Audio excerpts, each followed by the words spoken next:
ऐसा है कि किसी भी आंदोलन का अगर समाधान निकालना है तो उसके लिए बातचीत ही जरिया है और बातचीत ही रास्ता है। तो मैं तो यही कह सकता हूँ कि भारत की सरकार है और निरंतर प्रयास कर रही है, और आज भी जैसा कि सदन के अंदर भी कहा कि हम सदन के अंदर भी बात करने के लिए तैयार हैं और सदन के बाहर भी। तो इसलिए मैं सोचता हूँ कि किसी भी विषय को जिद पर न अड़के और हमें किसी डिसीजन की ओर जाना चाहिए, क्योंकि आज देश के अंदर जिस तरह से किसान हैं, वो कई किसान हैं जो इस बिल का समर्थन कर रहे हैं, और कहीं जहां बॉर्डर के ऊपर बैठे किसान इस बिल का जिस तरह से विरोध कर रहे हैं। लेकिन हमें कोई ना कोई एक रास्ता तो ढूंढना होगा जिस जगह पर जाकर हम फैसले की ओर बढ़ सकें। तो मेरा तो यही आग्रह है यूनियन के नेताओं से कि ये जो बिल है वो किसान के हित के बिल है, और किसानों के लिए जिस तरह से एक भ्रामक प्रचार किया जा रहा है, यहाँ पर भी जैसा सदन विपक्ष है, विपक्ष भी इस समय राजनीतिक रोटियां सेकना चाह रहा है, और उनके समय में भी ये रिफॉर्म लाना चाह रहे थे लेकिन विपक्ष नहीं लेके आया। और आज जब ये किसानों के हित के अंदर हुआ है और इसके ऊपर एक भ्रामक प्रचार ये फैलाया जा रहा है कि अगर ये बिल कानून अगर लागू होते हैं तो आने वाले समय के अंदर किसान की ज़मीन चली जाएगी। ये एक गलत प्रचार किया जा रहा है। इस कानून में ज़मीन से संबंधित किसी प्रकार का शब्द का प्रयोग नहीं किया गया है। ये जो कानून है इसके अंदर सिर्फ फसल का एग्रीमेंट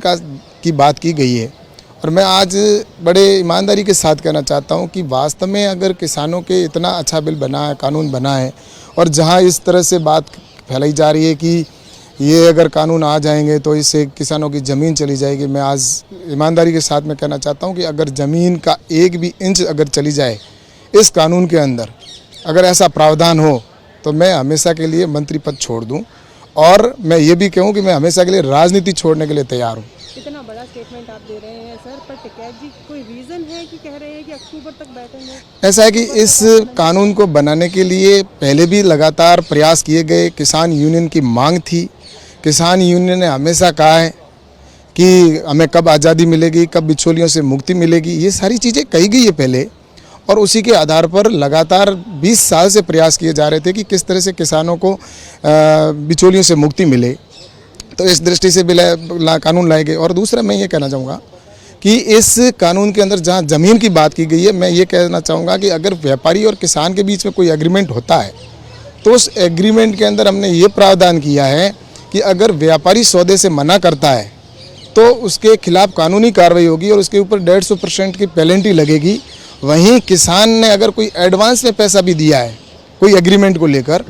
और उसमें भी अगर एडवांस लिया और वो अगर समय पर वापस नहीं देता है, तो एसडीएम की जो कार्रवाई करेगा उस फैसले के अंदर वो किसान की ज़मीन से संबंधित या कुटुंब के संबंधित किसी प्रकार का शब्द का प्रयोग नहीं कर सकेगा। इवन अगर उसने एडवांस पैसा दिया हुआ है और वो भी अगर वापस भी नहीं देता है तो भी उसके खिलाफ कोई कानूनी कार्रवाई नहीं हो सकती। इतना अच्छा कानून बनाया। मैं भी किसान हूँ, किसान का बेटा हूँ, और हमने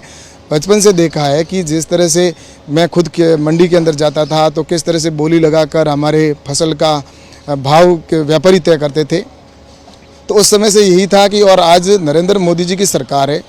आज नरेंद्र मोदी जी की सरकार कभी ऐसा फैसला नहीं कर सकती जिसमें किसान का अहित हो। आज कांग्रेस की और यूपीए की सरकार रही, उनके समय में कृषि का बजट भी नाम मात्र का होता था, सिर्फ 20 या 25 हज़ार करोड़ रुपए हुआ करता था,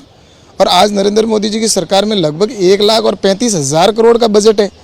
तो इससे साफ जाहिर होता है एमएसपी को 1.5 गुना किया है तो नरेंद्र मोदी जी की सरकार ने किया है। लेकिन विपक्ष सिर्फ राजनीति कर रहा है। विपक्ष ने अगर 60 साल में अगर इन्होंने शासन किया और अगर उन्होंने किसान के हित के फैसले लिए होते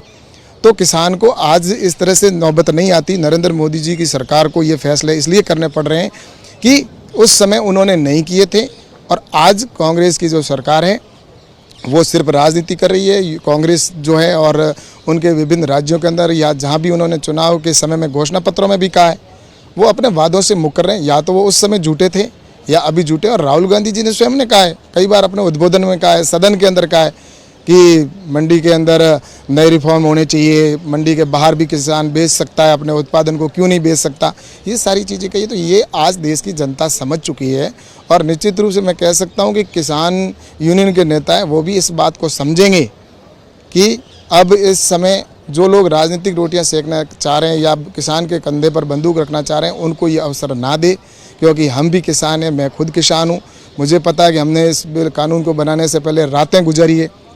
और किस तरह से इसके अंदर ये किया गया कि किसी प्रकार से किसान का अहित नहीं हो। जहां इस कानून से ये साफ जाहिर होता है कि अगर व्यापारी सौदे से मना करता है तो उसके खिलाफ कानूनी कार्रवाई होगी और किसान अगर सौदे से मना करता है तो उसके खिलाफ कोई कानूनी कार्रवाई नहीं होगी, वो कहीं पर भी अपने उत्पादन को बेच सकता है। तो इससे बड़ा क्या हो सकता है सरकार किसान के लिए। कह रहे हैं कि अक्टूबर तक तो कम से कम ये आंदोलन जारी रहेगा। मैं यही चीज़ आपसे कहना चाहूँगा कि इसमें मुझे कहीं न कहीं जिस तरह से राजनीति लग रही है, राजनीतिक लोग राजनीतिक रोटियां सेकना चाह रहे हैं और जिस समय इस आंदोलन में से राजनीति हट जाएगी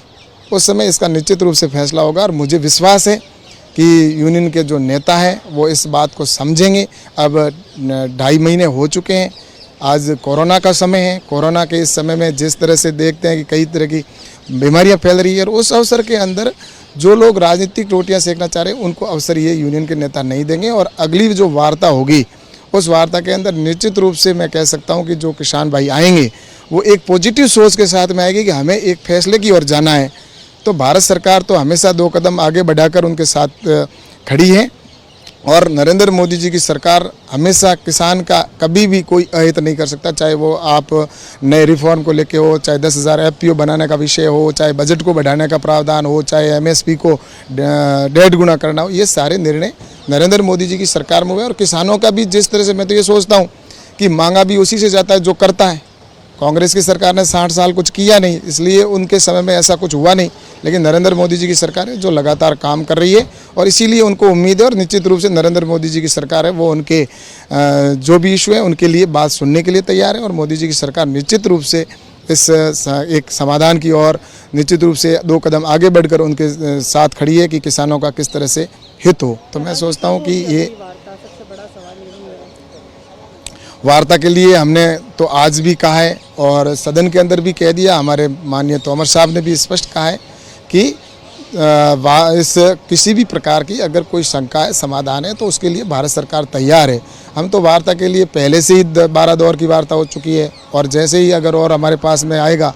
तो निश्चित रूप से वार्ता करने के लिए तो हम हमेशा तैयार है, चाहे सदन हो चाहे बाहर हो।